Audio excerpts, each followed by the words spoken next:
राज्य के उत्तर पश्चिम और उत्तर पूर्व भागों में मानसून के सक्रिय होने के कारण पिछले 24 घंटों के दौरान मध्यम से भारी वर्षा दर्ज की गई है। कुछ स्थानों पर बहुत भारी वर्षा हुई है।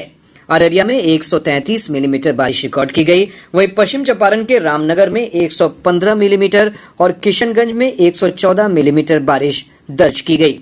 मौसम विभाग ने अपने पूर्वानुमान में कहा है कि प्रदेश के सभी भागों में इस सप्ताह हल्की से मध्यम वर्षा होगी।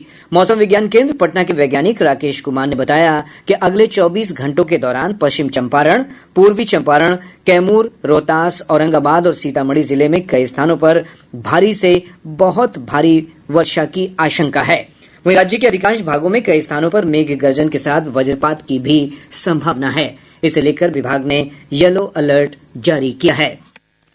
अगले 24 घंटों के दौरान राज्य के उत्तर पश्चिम, दक्षिण पश्चिम, दक्षिण मध्य भाग के अनेक स्थानों में तथा उत्तर मध्य, उत्तर पूर्व, दक्षिण पूर्व भाग के कुछ स्थानों में वर्षा होने का पूर्वानुमान है। साथ ही साथ राज्य के अधिकांश जिलों के 1 या 2 स्थानों में वज्रपात और मेघ गर्जन की संभावना है। वहीं पश्चिम चंपारण, पूर्वी चंपारण, कैमूर, रोहतास, औरंगाबाद, सीतामढ़ी जिलों के 1 या 2 स्थानों में भारी से अति भारी बारिश होने की संभावना है। उत्तर भारत में हो रही बारिश के साथ ही राज्य के उत्तरी तथा उत्तर पूर्वी भागों में भारी बारिश के कारण विभिन्न नदियों के जलस्तर में वृद्धि दर्ज की जा रही है। केंद्रीय जल आयोग से प्राप्त जानकारी के अनुसार गंगा नदी का जलस्तर मुंगेर और भागलपुर में बढ़ रहा है। इधर घाघरा नदी के जलस्तर में सीवान के दरौली और गंगपुर सिसवन तथा सारण के छपरा में एक बार फिर बढ़ोतरी की प्रवृत्ति देखी जा रही है। दरौली में नदी का जलस्तर लाल निशान के अत्यंत करीब पहुंच गया है। गंडक नदी में भी फिर से उफान आ गया है। नदी का जलस्तर गोपालगंज के डुमरिया घाट में चेतावनी के स्तर को पार कर खतरे के निशान के बेहद करीब पहुंच गया है। इधर कोसी नदी खगड़िया के बलतारा और कटिहार के कुर्सिला में लाल निशान के करीब बह रही है। महानंदा और परमान नदी के जलस्तर में भी विभिन्न स्थानों पर बढ़ोतरी हो रही है। सूचना और प्रसारण मंत्रालय की केंद्रीय संचार ब्यूरो की ओर से आज से कटिहार में 3 दिवसीय फोटो प्रदर्शनी और जागरूकता कार्यक्रम की शुरुआत हुई है। इसका उद्घाटन पूर्व उप मुख्यमंत्री तारकिशोर प्रसाद ने किया।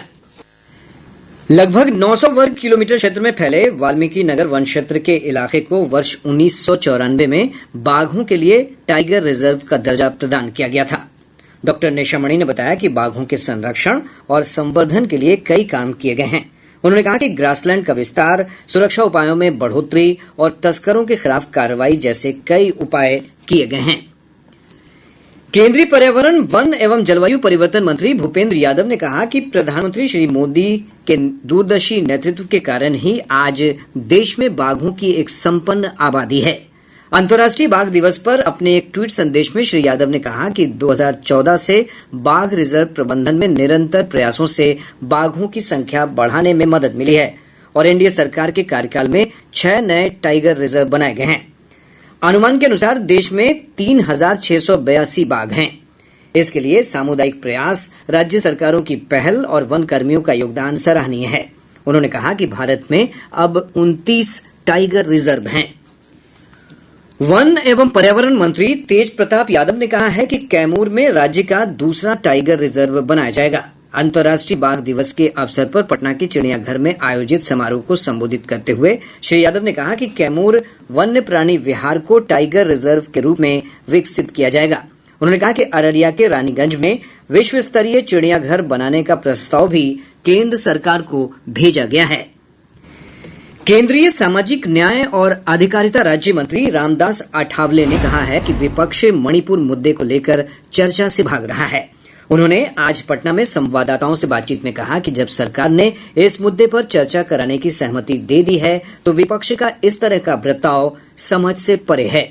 उन्होंने एक अन्य प्रश्न के जवाब में कहा कि जब विपक्ष मणिपुर में महिलाओं के खिलाफ हिंसा के मामले में वहां स्थिति का जायजा ले रहा है तो उसे अन्य राज्यों में भी महिलाओं के खिलाफ हिंसा की जांच करने के लिए प्रतिनिधि मंडल भेजना चाहिए।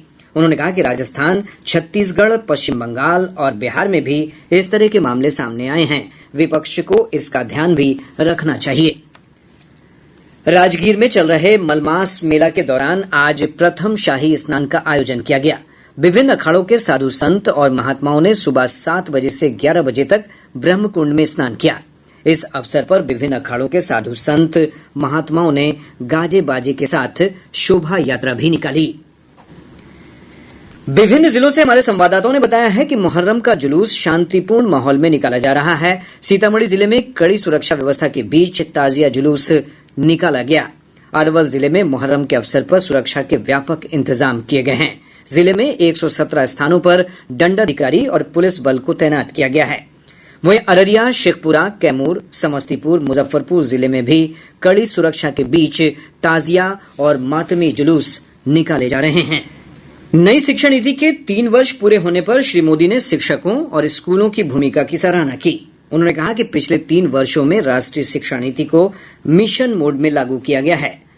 श्री मोदी ने कहा कि राष्ट्रीय शिक्षा नीति समरूपता लाएगी और जल्द ही राष्ट्रीय पाठ्यक्रम ढांचे को लागू किया जाएगा।